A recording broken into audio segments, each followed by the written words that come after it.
Hello and welcome to this special episode of The Buck Stops here from Mumbai.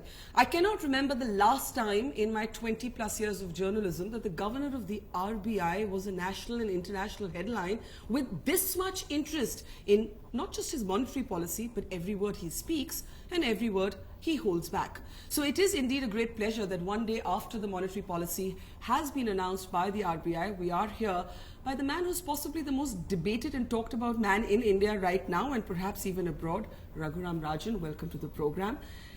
You said when you took over that the governor of the RBI is not meant to win votes or Facebook likes, that your job is not to be popular.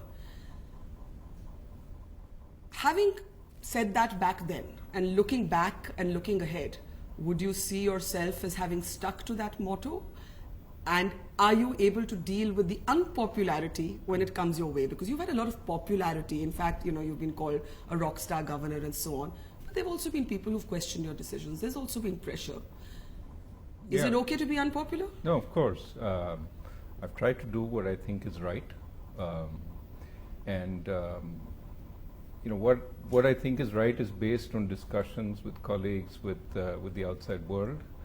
And then ultimately I take decisions, and I believe that those decisions are based on the best information as well as the best analysis that we're capable of, and then I take those decisions. Ultimately you cannot always know that you will be right. There is a certain amount of uncertainty that you have to make decisions under, and by and large I go to sleep well at night except when I'm jet lagged.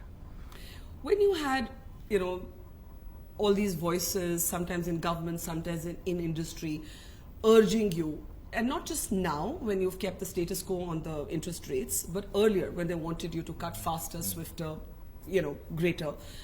When you faced that kind of pushback, did you have moments of self-doubt? Because everybody has some moments of self-doubt. So how did you internalize that pushback? How did you internalize that pressure? No, again, I think you can't do better than work really hard on trying to understand the circumstances in which you're making decisions. And this is hard work. It's not glamour. It's going through the various reports, going through models, going through the data, and then coming up with a judgment as to here are the costs if I take this action. Here are the costs if I take that action. Where are the costs lower? Where are the benefits higher? Some of it is not so clear-cut, it's amorphous, but you make that decision, and ultimately, when people give you advice, whether it's from the government or from industry or from elsewhere, certainly you listen to it, but they also rely on you to be the guardian of good judgment in some sense. So you should not succumb to the wishes of any party, because ultimately they will not thank you for that. They want you to be to make your decision. They will have inputs into it. Do they really want you to be that independent-minded? There have been questions on how smooth your functioning is with the finance minister. You have said, it's of the highest order. That's the phrase you use to describe your equation with Arun Jaitley. But there can be differences, as they often have been in the past, with the between the finance minister and yourself. I think certainly my experience has been, and I've been on both sides of the. You've done UPA and NDA, yes. I've been in North Block as well as here.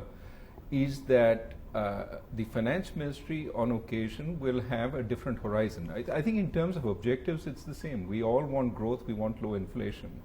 But there are different horizons sometimes, and certainly the finance ministry will try and persuade the RBI of its perspective.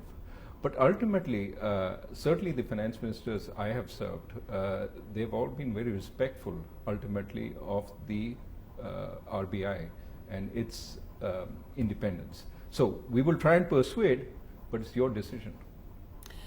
Before we come to your policy decisions itself, when there's no one in the room and there's Arun Jaitley and you talking, how does that conversation go? Is it polite? Is it friendly? Is it combative? Well, how do you? What's the adjective you would use to describe that conversation? Look, I don't want to go to the details of that. Not the details, just one adjective. Conversation. It's extremely cordial. It's been that way with every single government official. Extremely cordial is one of those politically correct phrases that doesn't really tell you anything. whether it was Mr. Chidambaram, whether it's a secretary to the government, whether it's Mr. Jaitley, or whether it's anybody else, I think all conversations are respectful of each other's positions and are informative in the sense that here are the things that you might want to look at, here are the things that, and it's both ways. So when the media amplifies this sort of friction between the finance minister and yourself on the approach, as you said, to managing inflation, the best way to approach growth, when you have these disagreements, you're saying these are professional disagreements and they're healthy disagreements. Well, let me actually say this, which may come a little bit as a shock. There never has been a serious disagreement between me and Mr. Arun Jaitley. Never. Not even on the cutting of rates? There have been some slight differences, okay, do it now, do it later, that kind of stuff. And we've persuaded each other on occasion. I've been persuaded on occasion, I've made the case. But these are extremely professional, respectful conversations. And let me tell you something about what I think sometimes happens. We're looking for news, and cordial conversations aren't news. So sometimes what happens is everything I say is dissected for differences in opinion, and then they're amplified when in fact they're different variations of the same theme, right? So.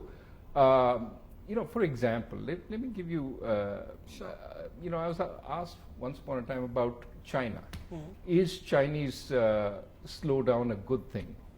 I said, well, no country's slowdown is a good thing for any other country, but there are silver linings in the sense that commodity prices may be lower, etc., etc. But on the whole, it's not. And I think the finance minister was asked a similar question, and he gave the answer that yes, it creates some space for us.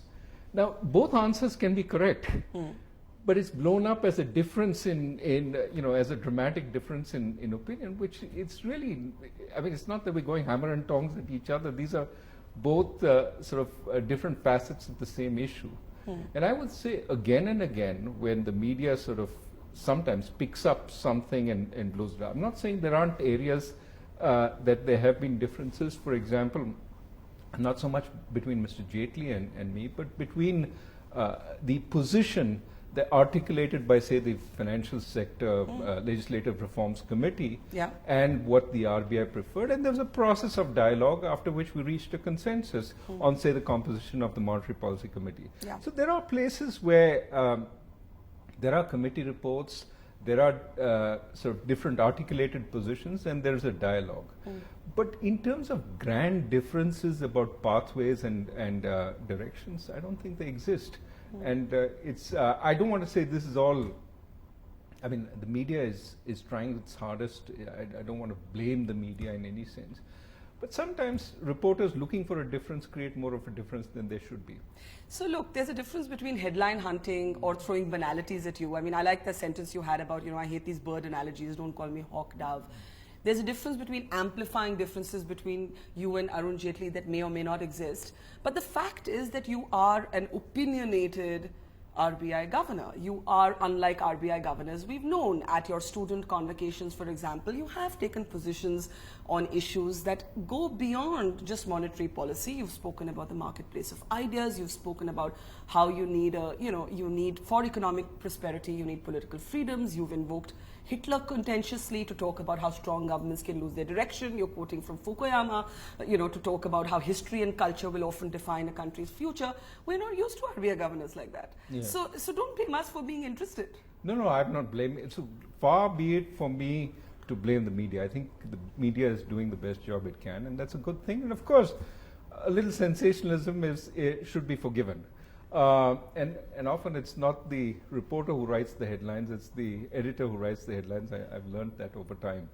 And what is the one headline about you that you were befuddled by? Well, let me take the Make in India versus Make for India. I made the point that, look, we are in a situation where world growth is very weak. in these kinds of circumstances, trying to generate an export revolution may be hard. It will be easier when the world recovers. So as a result, let us make in India, but it may be for the moment we have to make largely for India rather than for the rest of the world. As the world recovers, it will be make for the world. This got taken as a big difference in opinion with Mr. Modi's Make in India. And how do you make for India except make in India, which means, generate all the things that we need to. We need a better environment, better business regulation, more financing, all the things that we need for make in India. It was a slight touch of emphasis. And the consequences of that were to say we have to focus on macro stability, which is very much my bailiwick. Yeah. So it became, the headline was, Rajan sort of contradicts Modi, says make for India rather than make India. I mean, where do you make for India other than in India? So it is make in India, comma, largely for India. That was the title of the talk. People missed that completely. So this is a case where I think differences were made out which didn't exist.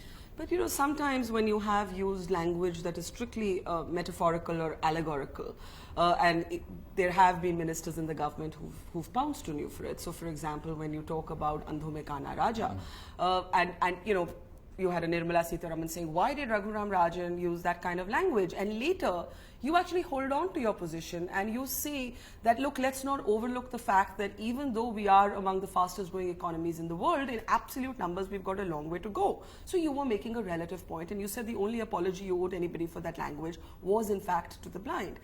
So when you are confronted with that kind of controversy, let's pick that up, which you can't blame the media for. We just quoted you verbatim, right? Absolutely. Were you taken aback that a Nirmala Sitharaman, who's a minister in the government, was actually kind of targeting you directly? No. I think when she spoke about it, she also mentioned the context of the rest of the interview. Yeah.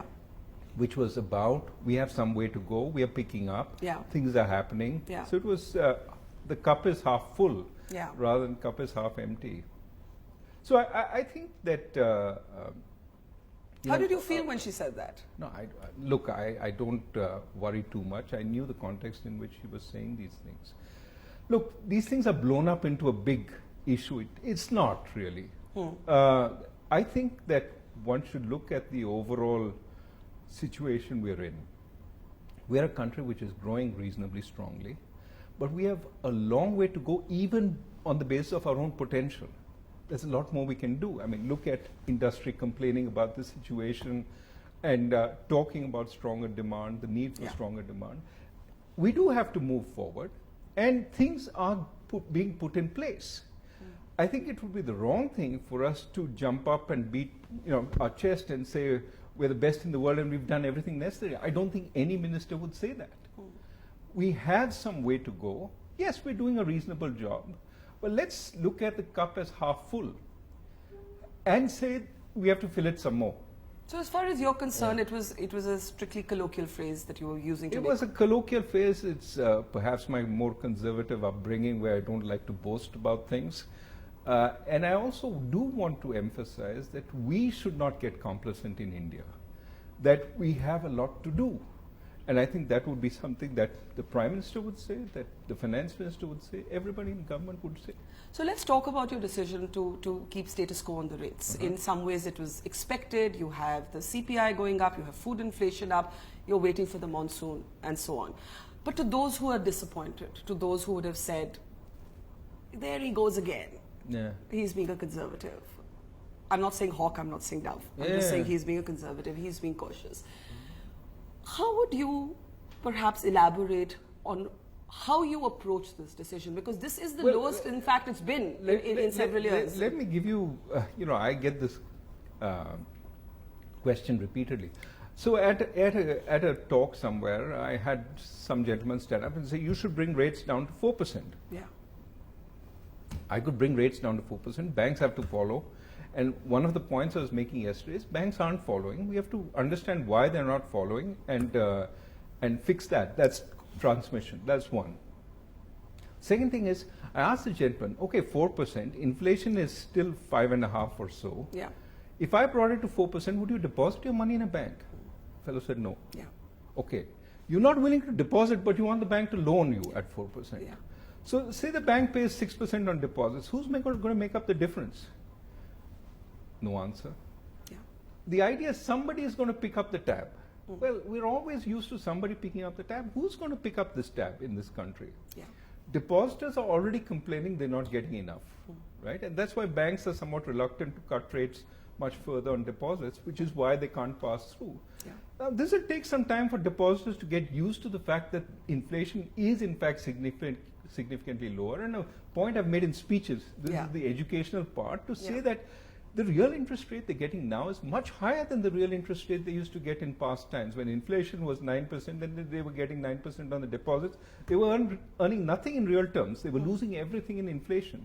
Today, 7% they're getting on their deposits, and inflation is 5.5%. They're earning 1.5 real. It is a big difference. Yeah. But they have to get used to it, and they have to be willing to deposit at those rates. It takes time. Transmission will take place. But for somebody to say, I have a God-given right to get a low interest rate, but I won't deposit at that rate, where is the money going to come from? So this is one of the most difficult things in economics to understand is general equilibrium.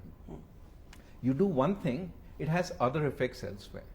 Cut interest rates on lending to the bone, where's the money going to come for savings? You have to answer that. There is this ongoing debate about the GDP figures, right? And in January this year, even you had a health warning, and you said we have to be a little careful about how we compute this. And you've since had, commentators talking about the 17,000 plus crore decline in investment, to put it simply. The government probably isn't spending enough to make up for that. So there is this concern about this GDP figure, which pitches us as the fastest growing economy, but is the data real? How do you see it? I think by and large, first, it's the only number we have because we dropped the calculation of the old GDP numbers. Yeah. But second, I think to be fair to our statisticians, they've done as good a job as they can. Now, some people will quibble about this doesn't reflect the reality on the ground. I think we have to be a little careful there. The top line has only started growing recently, that is sales. Yeah. But costs have come down tremendously. And GDP or GVA calculates the difference between your sales revenues and your costs. That's the value added. And if your costs are going down very sharply because commodity prices are coming down, that can be a fairly large number. And so it doesn't feel good because you're not increasing sales growth. But because your costs have come down so much, your value added is increasing. GDP growth is in fact significant. I mean, I always cite this. A tire manufacturer was complaining to me that things were terrible. Sales weren't picking up. Chinese competition was killing him, etc., etc.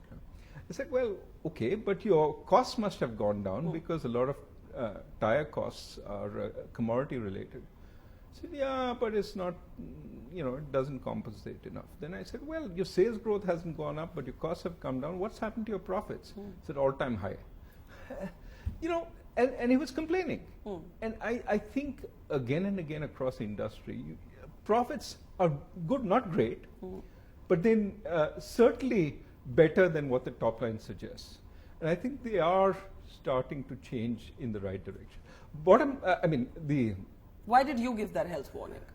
You did. In January, you're on record saying we have to be a little careful about how we calculate the GDP, I was avoiding going down that road because it reflects another headline hunting issue. Another issue with the press.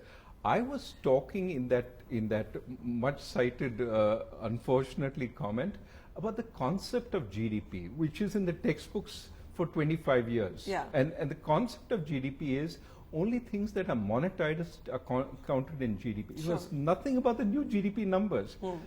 And I made the argument that a rich woman marrying her chauffeur essentially reduces GDP. because her chauffeur's wages are no longer counted as part of GDP because he becomes her husband and chauffeurs her around without cost.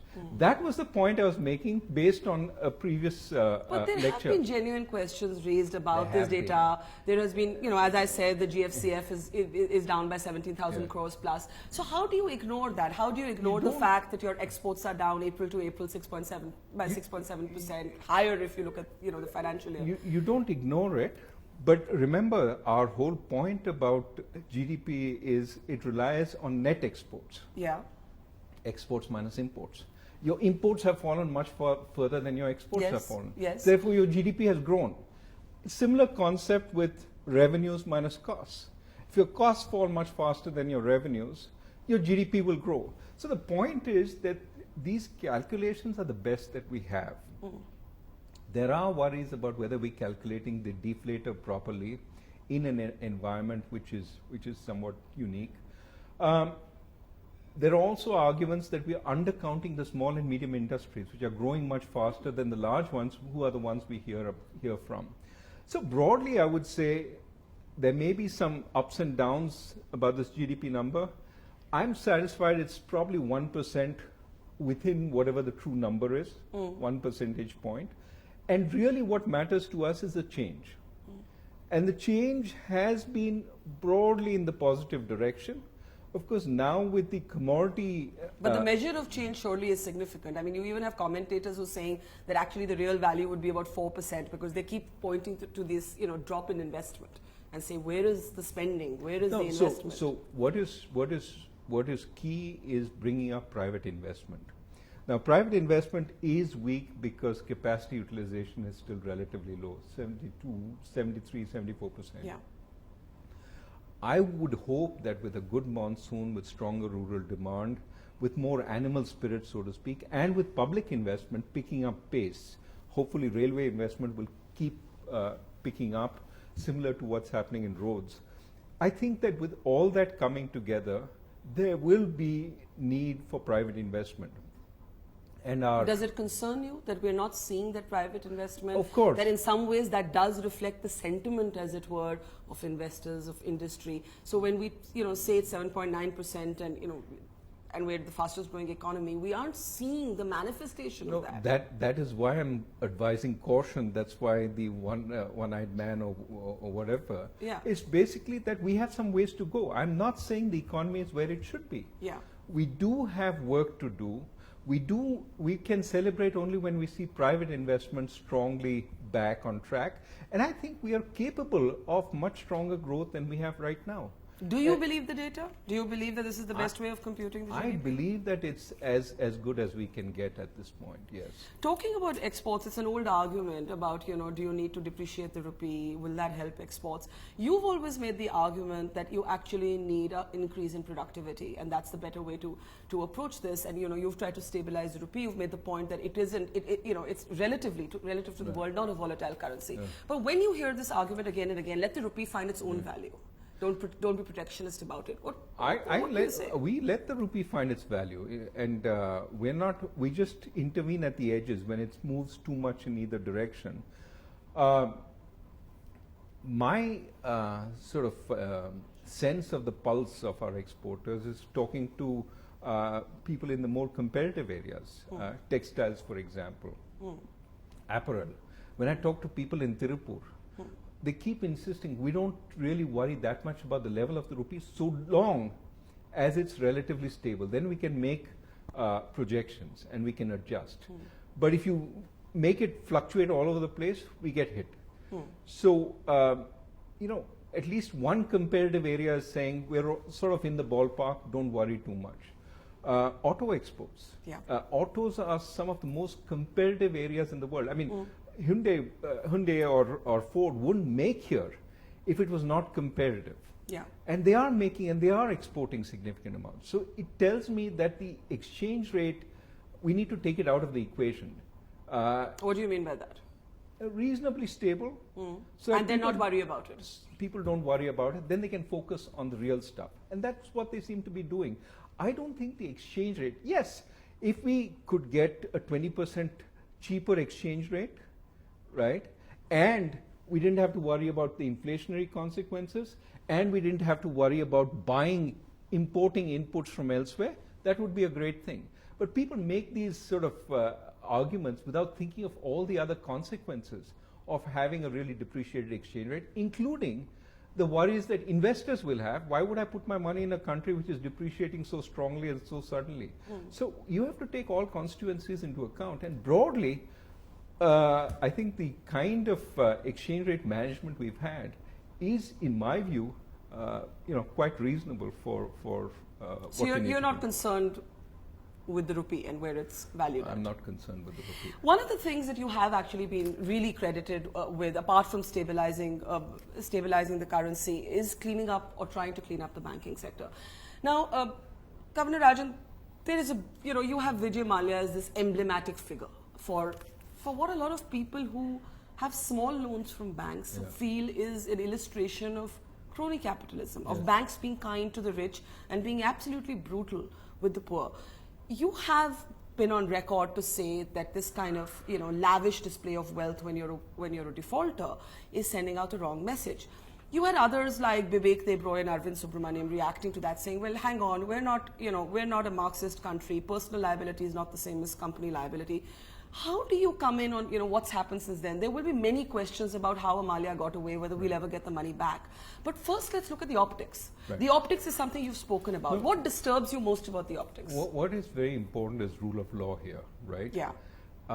And there are two aspects to rule of law that are at issue. One, that an equity claimant should stand further behind in line than a debt claimant. Yes. If I've borrowed and I can't repay, it shouldn't be that I immediately turn around to the debt holders, typically public sector banks, and say, how much of a hit are you going to take? Instead of first asking, how much of a hit am I, the promoter who standed to gain if things went well, am going to take because of the fact things aren't going well. No matter what the cause, whether it's my fault or outside forces, the equity holder takes the risk. Yeah. The debt holder should have a senior claim. So creating that priority of claims and respecting that priority was point number one. We needed to do that. And you believe Mallya did not do that? Well, let's take individuals out of the equation. I don't want to he's the most illustrative sort of individual about this argument. I don't think it would be fair for me to comment about individuals. But in general, when you see somebody spending crores of rupees I'll come to that. on flying in a Singer for their birthday party and they haven't paid their employees. That is a second point. Yeah. Let me come to that.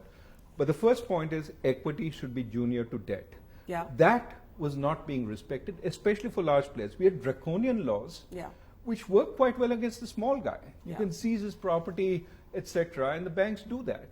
But the banks were unable, through a variety of court processes, to get their hands on the large guy's property. Because they were stymied by good lawyers, multiple courts, etc. Those who could pay the courts, pay fat cat lawyers, fat cat salaries, basically. Absolutely. Who know how to work the system. Yeah. So we had an unfair system, unfair in two ways, one big versus small, and two debt versus equity. We needed to rectify that. The second second issue is one of limited liability. Yeah, exactly. Now, we have to respect limited liability because people won't take risks. If I'm going to lose all my property, if I take a risk, the Hindi movies where the bank comes and seizes the fellows because he's failed in business, if everybody had to experience that, they would be wary of taking risks, and we have to be careful about that. We should encourage risk taking.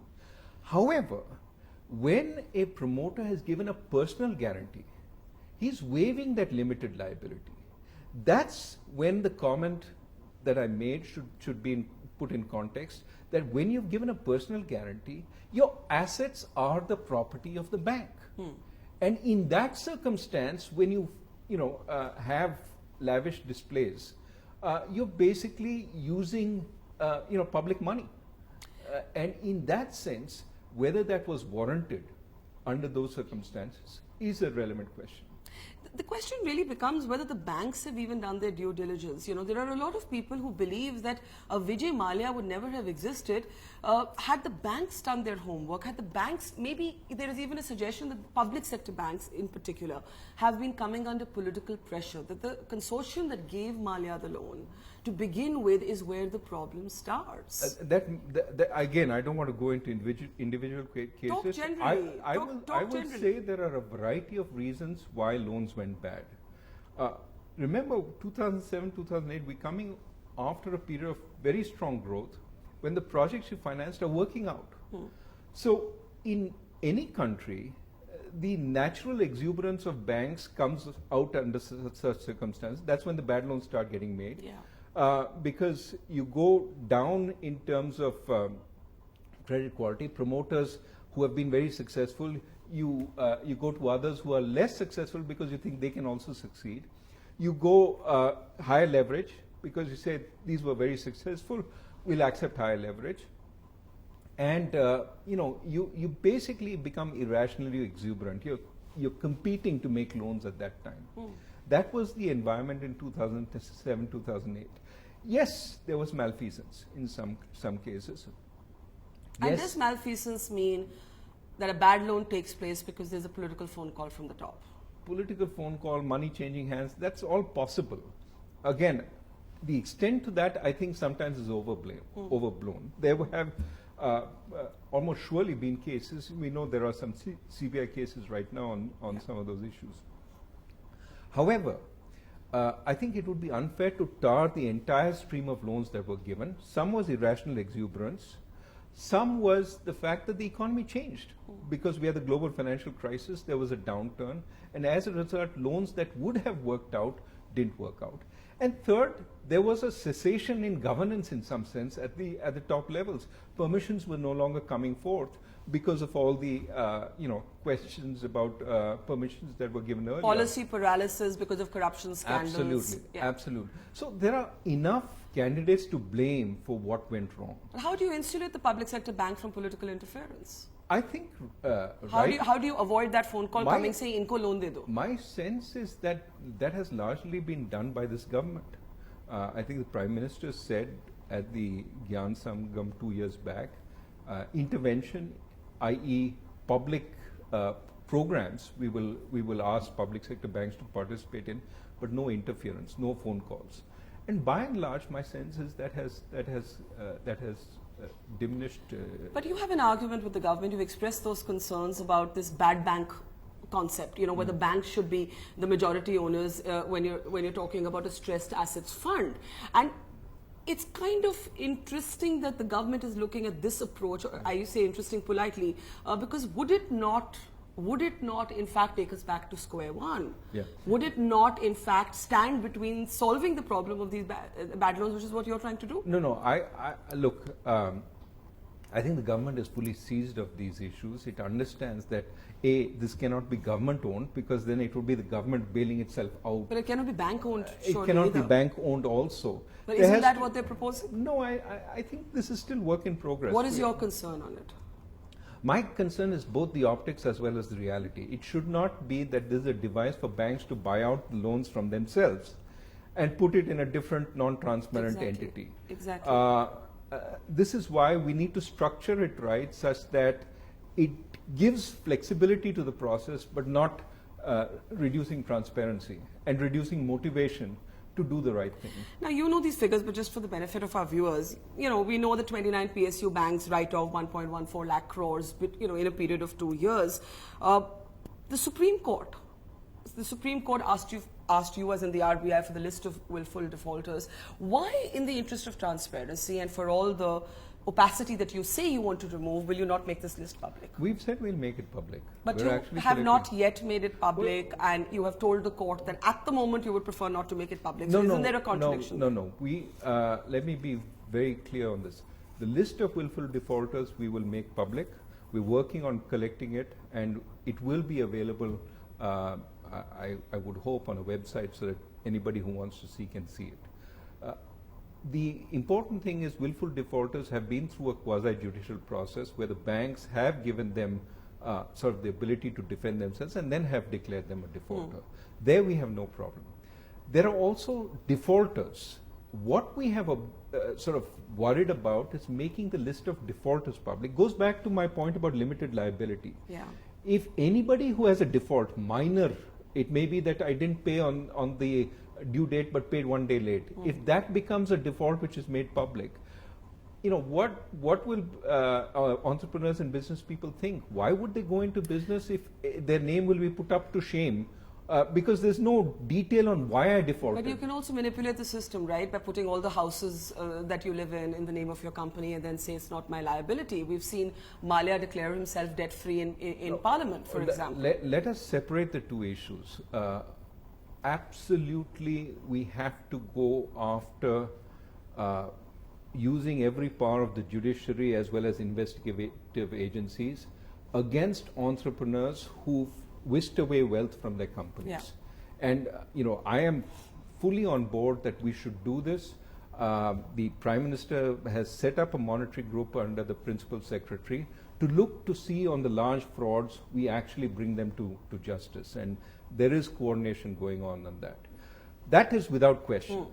On the issue of business people who make a business decision which goes awry, whether their name should be put up for name and shame because a risk they took. You will chill all risk taking. I mean, somebody who's building a huge road, okay, and doesn't get the permission in time, is delayed for 2 years. He's made the investment, the loan goes bust because of that. Should his name be put up for all to name and shame without the details? But you don't pay your employees, and you spend crores of rupees flying in a Singer at your birth, to celebrate your birthday party. Is it not? No, but you're tarring everybody with the same brush. But I'm saying that there is a problem with. I'm not saying that if wealth creation is an aspiration, we should not judge wealth display. That's a personal value. I agree with that. But when you owe money, that wealth display becomes problematic. We're not talking about wealth display. We're talking about business people who find their projects not working out and therefore it goes into default. Do you want all those names displayed? You have a credit card. You forget to pay your credit card bill. Do you want your name displayed as a defaulter? No, but I would just imagine that the bank should ask tougher questions before they give a loan above a certain amount. No, but credit card is a loan to you. You just forgot to pay. But the small EMI holder who doesn't pay does get that tough call from the bank, and Mr. Malia doesn't, right? No. I am not saying we should have different standards of justice. What bothered you when you made that comment about the ostentatiousness of... No. Look, again, I explained why I made that particular comment. We're trying to set right the fact that people who borrow should repay. But I do want to distinguish between genuine defaulters who are defaulting for business risk and willful defaulters who have whisked away money from the company or are not paying when they have the ability to pay. Those are two different cases. Willful defaulters are holding the system to ransom. By all means, make their names public because it's part of the process of getting them to actually. So you would want to make willful defaulters public? Absolutely. Okay. But let me quote to you, lest you sort of accuse us of distorting headlines. This is an interview you give to Mint in 2015. Don't get me. I'm not. No. I'm not being prickly at all. It's fair game. And you're asked how come the honeymoon has continued for you so long, and you borrow an analogy from the cricket team, and you say, look at the Indian cricket team. They're gods till they lose a few matches. I'm waiting for something to get me down there. Have you been down there yet in your tenure? I think I've had my fair share of criticism.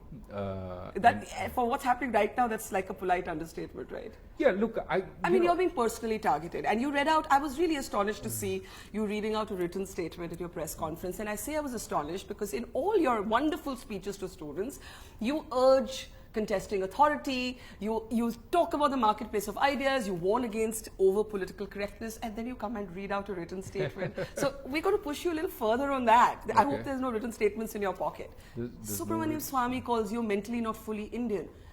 You laugh it off? What do you say about it? What do you think about it?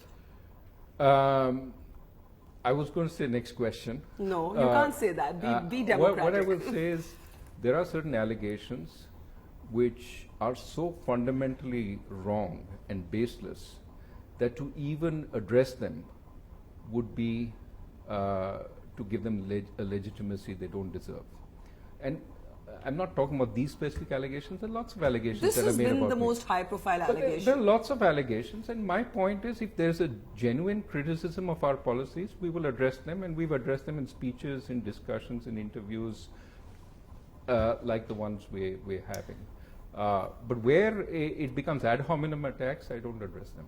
In 2013 when you took over, at that time too, a BJP leader questioned your Indianness, and he questioned the fact that you had a green card. And I still remember what you said, and you said, I hope I have to answer this only once, or I think you said I will answer this only once, and you spoke about how you've never actually, traded your citizenship. The green card is like a work permit. Here we are in 2016, and that green card becomes a point of contention again. I understand that you say this is beneath my contempt, but does it hurt, or does it anger you, or does it amuse you when your Indianness is questioned because of that green card? Look, I think when you think about Indianness, or when you think about your love for your country or whatever, it's a very complicated thing, and I think we tend to reduce it to very simple. I agree. It's not. It shouldn't be reductionist.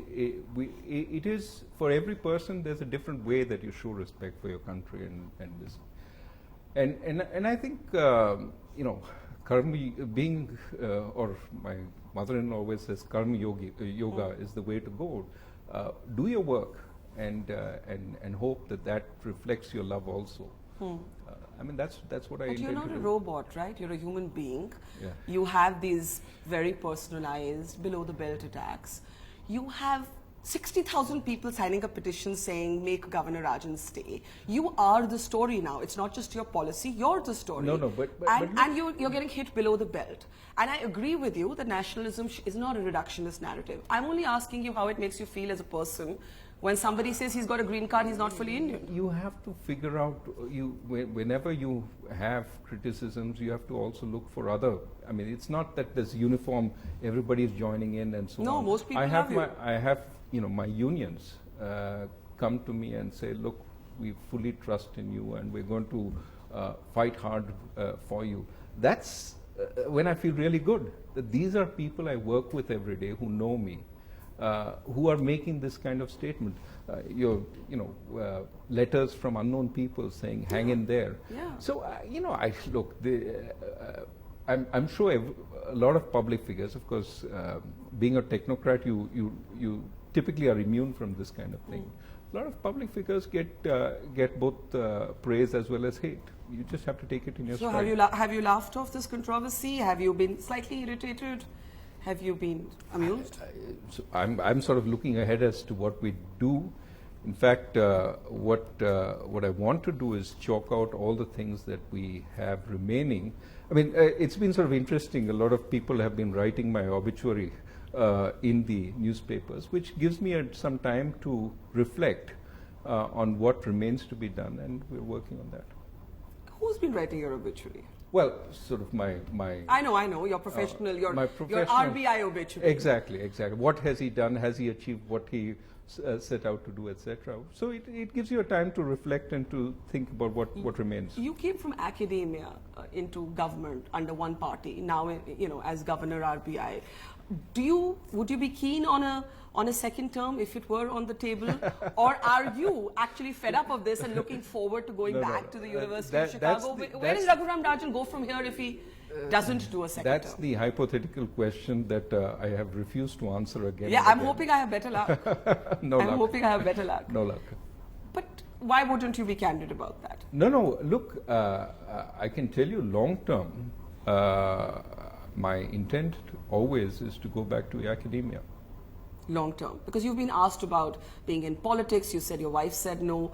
You've been asked about whether you would transit into government. That's one theory, that if Mr. Rajan is not Governor RBF for second term, will we see him in government, maybe even in cabinet? You've seen from my speeches and so on, I like ideas. I like to play with ideas. I like to think.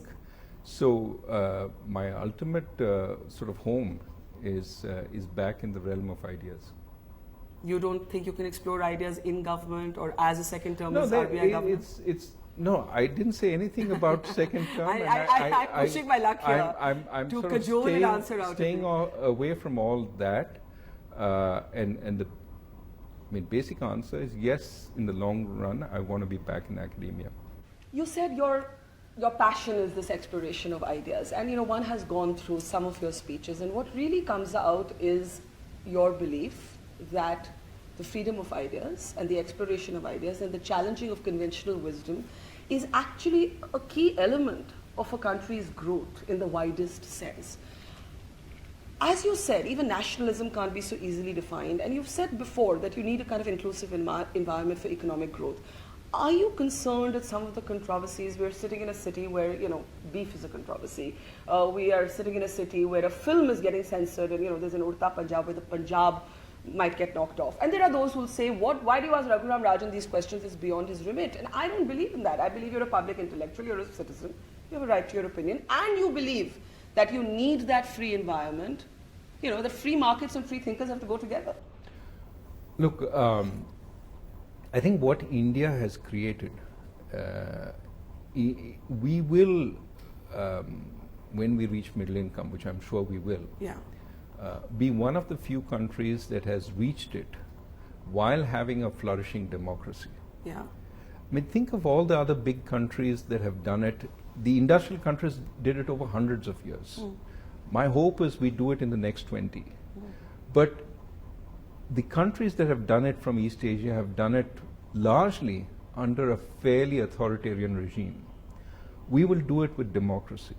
We will do it with the free play of ideas, with the and my sense is we could chalk a different path, a path which others will want to emulate, especially the poorer countries in Africa, which are also thinking of development. And it certainly could be a new force in the world. So I think we have to build on our strengths, and our strengths are, amongst our many strengths, are our democracy, is our democracy.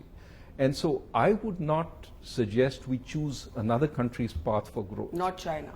Not China, not Korea, not Japan, not Turkey, but choose our own path and work it out. And for that we need debate, we need discussion, we need a variety of opinions, a variety of frameworks. But I think in that raucous debate, we will move forward. And so that is my firm belief. When I speak out, it is about offering one sense of what might be a path. Yeah. I believe as an economist I have that to contribute. And of course people will challenge that and people have different views on that. But my sense is that as we debate this and go forward, we will charter a uniquely Indian path, which I think will be great for the world. So Amartya Sen's argumentative Indian must never be diminished. I think that's very important in the process of figuring out what ideas matter. Now you said you sleep well at night. What keeps you up at night? What's the one thing that concerns you right now about the economy? And there's a sort of Brexit vote coming up. What sort of volatility do you think that could bring to Indian markets? So I do think there are risks. I mean, oil prices going up, of course, do I believe that at some point shale will start kicking back in. So at least for the short to medium term, there are limits to how high it can go. There is the threat of Brexit.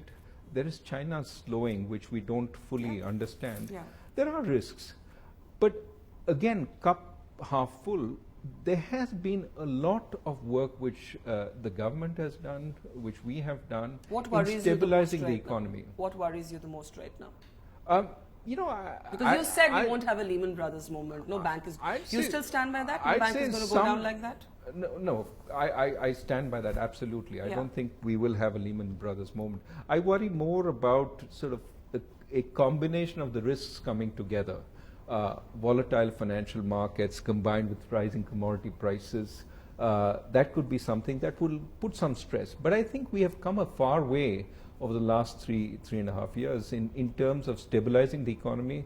Our fiscal deficit is much lower, our current account deficit is low, inflation is moderate, and we have sufficient reserves. So I think that the economy is well placed so that we can build on this platform to get much stronger growth. What I have in mind is really the 2002-2003 period when we were struggling. It seemed as if we were doing a lot of reforms, but there was no growth. And then suddenly we had 10 years of strong growth. I'm hopeful that we are in that kind of environment where we're doing all those right things to set the stage for much stronger, sustained growth over a long period of time. So in conclusion and on a lighter note, you had this moment when you said, my name is Raghuram Rajan and I do what I do, and you said your son said it was a really corny statement. But the fact is, Governor Rajan, how do you deal with the kind of public focus on you? The fact that you said it's not glamorous. I mean, my life is not glamorous, but you are a kind of glamorous poster boy. You have a Shobha Day writing gushing pieces on you about putting the sex back into sensex. I mean, I've never read a piece like that about an RBI governor before. Yeah, your kids keep you honest.